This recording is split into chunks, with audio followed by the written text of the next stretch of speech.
Assalamualaikum warahmatullahi wabarakatuh. Alhamdulillahil qawi sultanuh al-wadhihi burhanuh al-mabsuti fil wujudi karamuhu wa ihsanuh.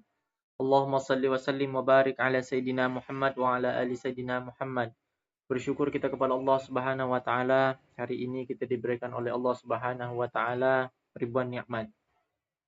Baiklah, kali ini saya akan membahas tentang qawaidut tafsir, kaidah at-taqdim wa ta'khir dengan dosen pengampu Dr.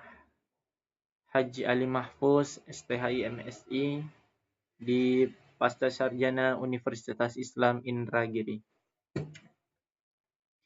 Baik, langsung saja kita masuk kepada pengertian taqdim wa ta'khir. Kata taqdim dalam Mu'jam Maqayyis fil al-Lughah berasal dari bahasa kata qa, dal, dan mim. Akar kata ini berarti kepada apa yang telah terdahulu atau apa yang telah berlalu. Dikatakan al-qidam yang bermakna lawan dari kata al-huds atau baharu. Kalau dikatakan syai'un qadim, jika waktunya telah berlalu atau sesuatu yang telah lampau. Kata taqdim lawannya adalah ta'khir. Taqdim yang dimaksud dalam kaidah ini adalah mendahulukan suatu lafaz atau ayat dari lafaz atau ayat yang lain. Kata ta'khir berasal dari kata akhara, artinya pokoknya adalah belakang. Mundur, ta'khir membelakangkan, menempatkan di akhir. Yaitu lawan dari kata qadim tadi. Akan tetapi, ta'khir yang dimaksud pada kaidah ini adalah mengakhirkan suatu kata atau ayat atau suatu ayat dari kata yang lain. Dalam pengertian lain, ta'khir adalah makna sebaliknya, yaitu penangguhan atau mengakhirkan. Dari beberapa pengertian di atas dapat disimpulkan bahwa kaidah taqdim wa ta'khir adalah suatu dasar patokan untuk mengetahui penyebab lafaz ini didahulukan atau diakhirkan dalam kekhususan makna ayat tersebut atau keutamaan dan ketika dibutuhkan. Kaidah taqdim wa ta'khir. Susunan kata dalam tulisan atau ucapan berperan sangat penting, bukan saja dari sisi keindahannya, tetapi juga dari sisi makna dan pesan-pesan yang dikandungnya. Karena itu, ketidaktepatan dalam memahami akan berdampak negatif, baik dalam buruknya atau indahnya susunan, maupun dalam benar atau menyimpangnya ia dari pesan yang dimaksud. Kata-kata yang tertentu yang sama, tetapi posisinya masing-masing berbeda. Pada salah satu redaksi misalnya disebut ta'khir mengemudiankan, misalnya fis samawati wala fil ardi. Dalam Quran As-Saba ayat 3 dan 22. Dan redaksi fil ardi wala fis sama. Nah, dalam Quran Surah Yunus ayat 61 dan Surah Al-Imran ayat 5. Tampak jelas di dalam dua redaksi tersebut terjadi terdahulu atau dikemudiankan. Karena di dalam redaksi pertama, lafaz al-ardu terletak kemudian dari lafaz as-samawat. Sebaliknya, di redaksi kedua, lafaz tersebut ditempatkan terdahulu, yakni keadaan serupa juga terlihat pada penempatan as-samawat dan was-samawati. Menempatkan serupa inilah disebut dengan taqdim wa ta'khir. Kaidah pertama, yakni at-taqaddumu fi dzikri la yughni taqaddumul wuqu' wal hukm.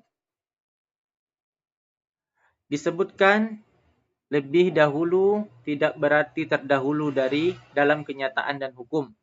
Nah, kaidah ini sangat penting sekali yang menjelaskan kepada pendengar semua bahwa ada pendapat-pendapat pada mufassir mengenai masalah ini, yaitu bahwa mereka suka sekali menggali jauh alasan-alasan mengapa sesuatu didahulukan atau dikemudiankan, taqdim wa ta'khir.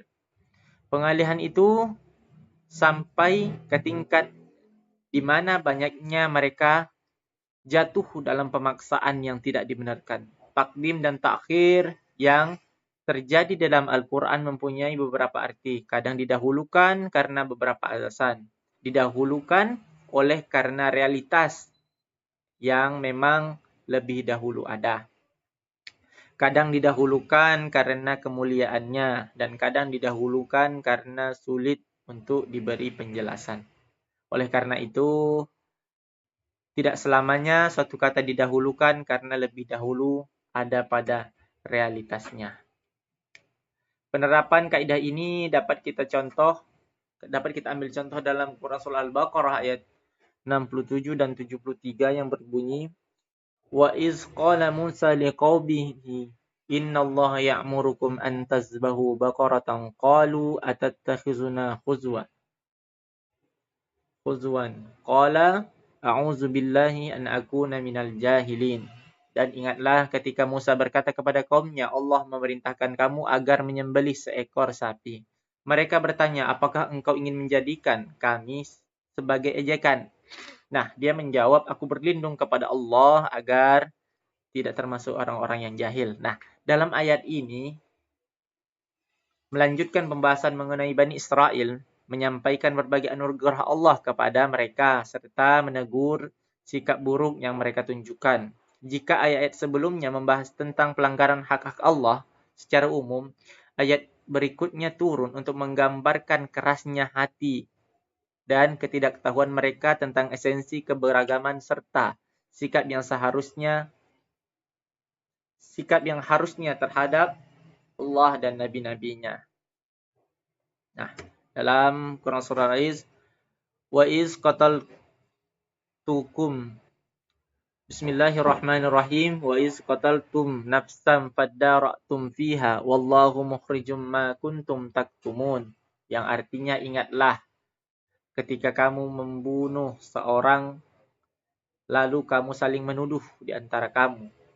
Akan tetapi Allah menyingkapkan apa yang selalu kamu sembunyikan. Dalam Quran Surah Al-Baqarah ayat 72, ditemukan kata-kata yang merujuk pada kaidah takdim wa ta'khir.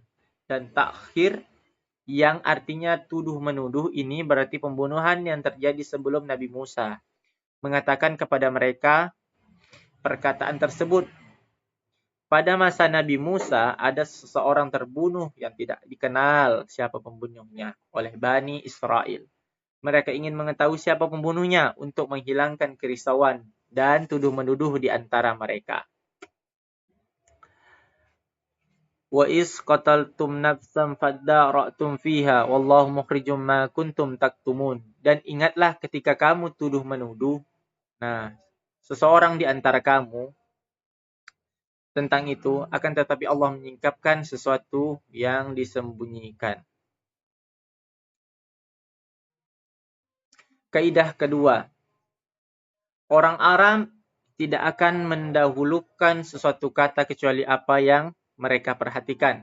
Penjelasan kalimat al-a'rabu la yuqaddimuna illa ma ya'tanuna bihi ghaliban. Mencakup sesuatu yang didahulukan untuk memuliakan, mengagungkan, atau untuk memotivasi. Kemudian kata ghaliban ini menunjukkan batasan yang diperlukan sebagaimana pada kaidah sebelumnya.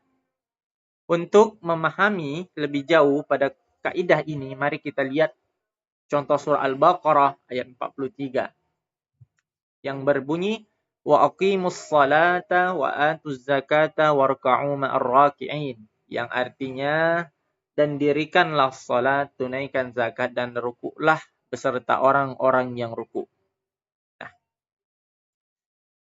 Ayat ini didahulukan dengan kata salat karena lebih diprioritaskan oleh Imam Fakhrul Razi menjelaskan bahwa didahulukan salat pada ayat ini karena ibadah badaniyah yang paling mulia ialah salat. Dan zakat merupakan ibadah yang paling agung karena berkenaan dengan harta benda. Baik, terima kasih. Mungkin sekian dari saya. Lebih kurang mohon maaf, mungkin ada salah kata, salah khilaf dalam penyampaian saya. Kebenaran hanya datang dari Allah Subhanahu wa taala dan kesalahan tentu datang dari diri saya pribadi. Terima kasih kami ucapkan. Saya Najamuddin Andika Saputra. Mohon maaf yang sebesar-besarnya. Wallahul muwaffiq ila aqwamit thoriq. Wassalamualaikum warahmatullahi wabarakatuh.